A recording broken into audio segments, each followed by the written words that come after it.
Es sábado. Buen momento para decir las cosas como son. Las cosas como son. Con Pablo de León.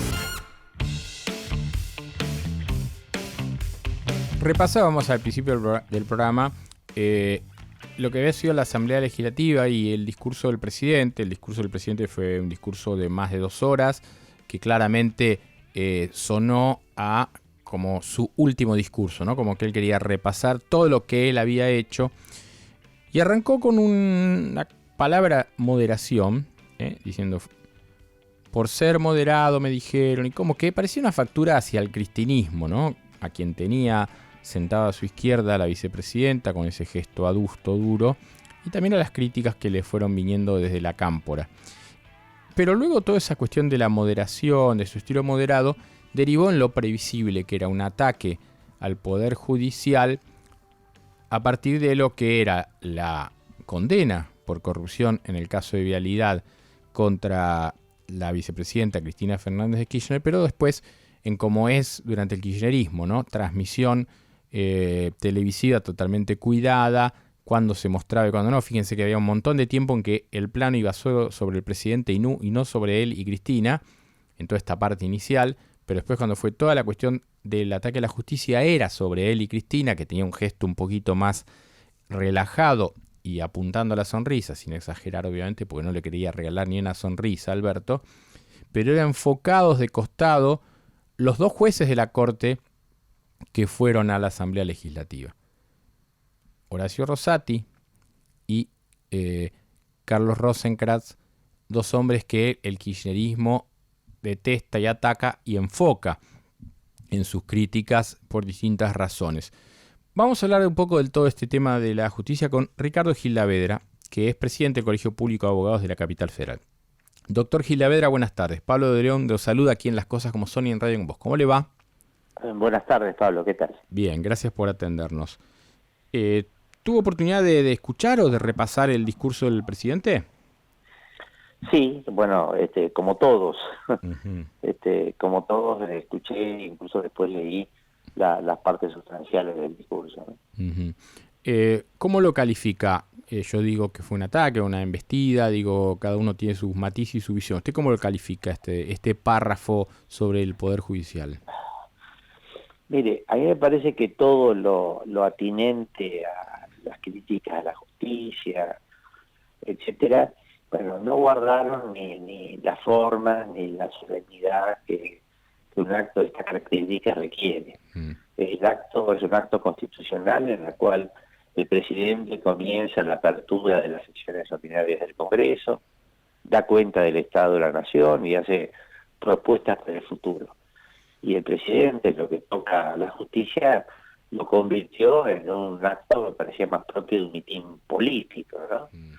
Incluso me parece que es una falta de respeto a la investidura y hasta una falta de educación increpar a los jueces de la Corte presentes con toda esa retaíla de observaciones e impugnaciones, ¿no? Con un agravante que incluso el presidente dice algo que no puede, que es opinar sobre causas en trámite, causas que todavía no han sido decididas y que están en conocimiento de otros jueces. El presidente ya dijo cómo debían ser falladas. Y esto me parece que es una presión que no es aceptable, ¿no? Claro. Sin perjuicio también de otras cuestiones, como que pareciera que es culpa de la Corte de que no se han podido designar jueces que atiendan las cuestiones de narcotráfico en Santa Fe, y esto es falso de modo absoluto, ¿no? Cuando el 30% de las vacantes que están en este momento por cubrirlos, que es una situación gravísima, pero es porque no las resuelve nomás el pliego el Poder Ejecutivo ni el Senado. E incluso este también es el caso de Santa Fe. Claro. Pero luego voy al tema Santa Fe. A mí me interesa preguntarle primero, yo coincido en que hay cuestiones que no me gustan. Desde que no me gusta que un diputado insulte al presidente por la investidura presidencial, también me parece que el presidente ataque de esa manera a los jueces de la Corte, exponiéndolos a que haya medio recinto a los gritos, aplaudiendo, diciéndole cosas y unas cámaras de televisión enfocándolo. Me parece algo parecido a un apriete. Entonces me parece que hay cuestiones de las investiduras, no por respetar casi como decir algún criterio monárquico. Digo, el presidente de la Corte tiene un lugar, tiene una representación constitucional de la misma manera que el presidente la tiene en otro poder. Entonces me parece que ensuciar esto y convertirlo en una discusión frente a una tribuna parcial no le hace nada bien a la democracia. Estoy de acuerdo, sí, estoy de acuerdo. Por supuesto que la investidura presidencial también tiene que ser respetada, no puede ser objeto de gestos, de insultos, ni cosas por el estilo, por supuesto, de ella. Ahora, usted decía el tema Santa Fe, Gil Lavera, y ¿dónde está el problema de los jueces respecto a Santa Fe? ¿Dónde tenemos el problema tan grave del narcotráfico? De que la cantidad, en primer lugar, que las vacantes existentes lo eran antes que la Corte asumiera la presidencia del Consejo de la Magistratura. Y segundo, le estoy diciendo de memoria, no tengo el papel de la lista, me parece que hay en este momento 12 vacantes, las cuales por lo menos el 40% está en manos del gobierno solucionarlo. Claro. Tengo el detalle. Sí. Pero aparte es objetivo esto, porque está también dentro de la página del propio Consejo de la Magistratura. Y ahora, para un juez, ¿cómo es le pregunto a usted con su vasta experiencia judicial, si uno lo define en juez hoy en día en Rosario? Digo, me parece que es un desafío muy grande hacerlo honestamente y valientemente. El desafío más quizás para algunos pueda ser corromperse y ser funcional al poder del narcotráfico, y de hecho sucede, ¿no? Si no tendrían tantas facilidades. Digo, pero ¿cómo hace para trabajar un juez en un tema tan delicado? Usted recordamos claramente, un rol de juez muy clave cuando fue el juicio de las juntas, donde no era lo mismo que ahora. Juzgar a los militares era complicado hasta para la propia vida. Sí, claro, pero me parece que lo que está ocurriendo en este momento en Rosario merece otra reflexión. Yo creo que el punto la situación se ha desmadrado de tal manera que esto requiere las situaciones excepcionales que plantea la propia ley de seguridad interior, es decir, la conformación de un comité de crisis donde esté presente la nación y la provincia, las fuerzas federales y las provinciales, bueno, para hacerse cargo de un problema que parece gravísimo. Y esto no es un problema ahora ya de los jueces, es un problema político mucho más serio, ¿no? Y creo que hay que atenderlo con mucha seriedad, porque cuando se producen estos fenómenos en los cuales se pierde el control de las herramientas mínimas en materia de seguridad, bueno, esto puede terminar en cualquier cosa, ¿no? Claro, exactamente. Doctor, vuelvo un poco atrás al tema de lo que hablábamos del discurso presidencial.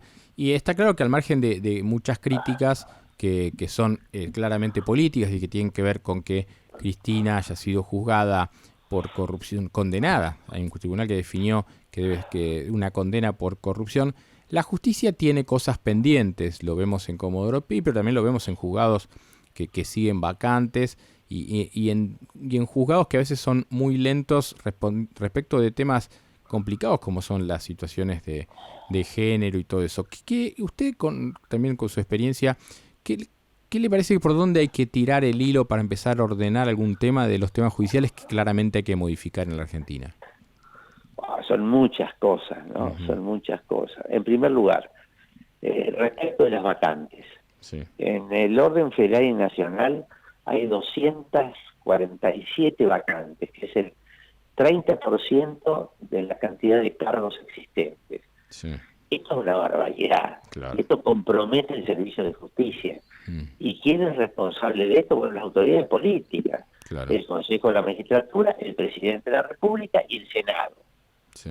Esto hay que terminarlo. Segundo, lo que usted dice con relación al funcionamiento. Sí. Mire, es inadmisible que se haya paralizado de modo absoluto la implementación del régimen acusatorio del orden federal. Esto es una ley sancionada en el año 2015, que comenzó a implementarse progresivamente en todo el país, y está nada más que vigente en este momento en Salta y en Jujuy, y tenía previsto una implementación progresiva hasta que llegara, obviamente, a la ciudad de Buenos Aires. Sí. Esto se paró, y no hay razón porque no han integrado la comisión bicameral encargada de eso, etcétera. Y sinceramente, por supuesto que no es la panacea, pero una enorme solución en materia de trámites, los expedientes penales, y que tiene también con la cuestión esta de los fantasmas de Comodoro Pi, pero de restarles poder, porque el juez ahora ya no debe investigar más, sino que son los fiscales. Bueno, sinceramente es inexplicable que no haya ocurrido. Respecto del resto del expediente, sí, por supuesto. Yo creo que claro que se pueden hacer muchas mejoras que faciliten el acceso de la gente a la justicia, que puede haber mejoras hacia los trámites. Esto claro que es posible. Incluso lo que hacen también los trámites frente a la Corte Suprema de Justicia.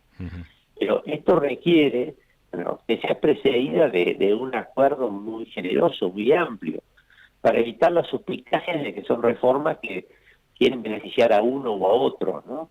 Porque en definitiva el mal funcionamiento de la justicia, bueno, perjudica a todos. Y a mí me asombra la falta de empatía, sobre todo de la dirigencia política, porque todas las reformas que se proponen son las que se interesan al poder. Pero las que tienen que ver con el ciudadano común, ninguna. Claro. Y le repito, la primera es ocurrir las vacantes judiciales, ¿no? Claro. Muy bien, estamos hablando del doctor Ricardo Gil Saavedra. Quiero aprovechar este ratito aquí en Las Cosas Como Son para preguntarle de la película en 1985, que la verdad que es un suceso y está siendo también un suceso a nivel internacional, recibiendo premios y en carrera esperemos para el gran premio que es el Oscar. La vio obviamente, ¿no es cierto? Sí, claro, por supuesto, como todos. ¿Qué sensación tuvo así inicial? ¿Cómo fue su primera sensación? Usted es uno de los protagonistas allí, como uno de los hombres que valientemente juzgó a las juntas militares de la última dictadura militar. Bueno, me pareció y me parece que es una muy buena película. Es atractiva, está bien filmada, hay una recreación de época muy bien hecha, y en segundo lugar yo celebro a los realizadores que hayan conseguido tener este producto que colocara en la agenda pública, en la agenda de la gente, un episodio histórico tan importante para la democracia argentina como fue ese, ¿no? Ahora, por supuesto, es una película comercial, es una película de ficción, sí. Y obviamente cuando uno trata de ver cuál es su apego a determinados hechos históricos, bueno, ahí por supuesto flaquea, y yo participo de muchas de las críticas que se le han hecho, ¿no? Fundamentalmente con el tema de no destacar lo importante que fue Raúl Alfonsín para que ese juicio fuera posible. Sin lugar a dudas. En realidad, la película presenta como si el juicio fuera una consecuencia natural, y que los que lograron el juicio y la condena fueron los fiscales. Claro. Y, ojo, la labor de los fiscales fue extraordinaria, fue excelente. Claro. Pero el juicio fue muchísimo más que eso, ¿no? Claro. Es decir, la parte de la acusación es un segmento del proceso, que arranca, claro, sin Alfonsín no hay nada. Claro. No hay juicio, no hay nada, ¿no?